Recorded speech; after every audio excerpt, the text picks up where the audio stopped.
On parle régulièrement de cyberharcèlement dans l'actualité et c'est le cas ce matin avec Alba en liberté. Parce que quand on parle de cyberharcèlement, il y a une cible qui revient malheureusement trop souvent, c'est Brigitte Macron. Et les rumeurs sur Brigitte Macron, et il aura suffi d'une photo de l'épouse du chef de l'État en maillot de bain à Brégançon pour voir ressurgir des théories absolument délirantes selon lesquelles la première dame serait un homme.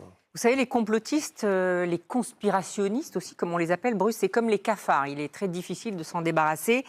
Et c'est cette vermine qui s'est emparée effectivement de nouvelles photos de Brigitte Macron sur un bateau en maillot, qui s'est amusée à la montrer sous toutes les coutures, si j'ose dire, sur les réseaux sociaux pour essayer de prouver qu'elle est un homme. Des millions de vues, 20 millions quand même, pour une image dont on ne sait d'où elle vient. On ne sait pas si c'est une vraie image, une image fabriquée.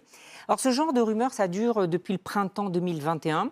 Régulièrement, des esprits, on va dire, dérangés, ceux qui pensent que la Terre est plate, voyez-vous, se défoulent dans un délire de fake news. Tout cela est alimenté par des sites d'extrême droite, mais on retrouve autant de dingos à l'extrême gauche. Et parce que leur moteur, si vous voulez, c'est le côté anti-élite. Alors, il y a d'anciens gilets jaunes, il y a des antivax, des naturopathes, une médium qu'on trouve dans cette sphère qui se persuade qu'à l'Élysée, on a ourdi un complot parce que la Première Dame aurait changé d'état civil. Elle ne serait pas Brigitte Macron, mais elle serait Jean-Michel Trogneux, qui est son frère. Alors, ces gens sont très forts pour relayer et amplifier de fausses informations. Ils sont obsédés, ces gens. Ils sont habités. Il faut savoir quand même qu'ils passent des heures à publier des vidéos, à diffuser des photos, à parler d'intervention chirurgicale, à dire que Brigitte Macron n'est pas la mère de ses enfants.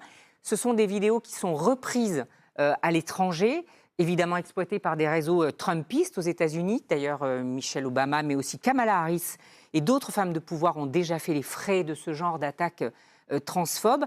Alors, Brigitte Macron et son frère, d'ailleurs, Jean-Michel Trogneux, ont porté plainte au pénal pour diffamation contre 2 femmes. Le tribunal va rendre son jugement le 12 septembre, donc c'est très bientôt. Cette affaire, j'en parle parce que il ne faut pas prendre à la légère ce genre de choses. Il y a une journaliste du Nouvel Obs qui en a fait un livre qui s'appelle « L'affaire Madame ». Et c'est un livre qui explore justement les ressorts de la complosphère. C'est un fléau qu'il faut combattre parce que ça ne va pas s'arrêter dans notre société où on observe qu'il y a de moins en moins de remparts. Il y a un délitement des valeurs, des institutions qui sont fatiguées, des syndicats inopérants, des partis politiques en pleine déconfiture. Et c'est là que prospèrent ces réseaux complotistes. C'est de la gangrène, Bruce, ces réseaux. Donc je le redis, ce n'est pas simple à éradiquer, mais il ne faut pas laisser passer. Et c'est pour ça qu'on en parle ce matin. Oui, parce qu'on peut aussi s'interroger. Est-ce qu'il faut en parler ? Oui, il faut en parler. On se pose la question d'ailleurs. On se dit, est-ce qu'il faut en quelque sorte donner voilà, de la place à cette information ? Mais oui, parce que ça atteint, et vous l'avez parfaitement expliqué, une telle ampleur, des dizaines de millions de vues. Oui.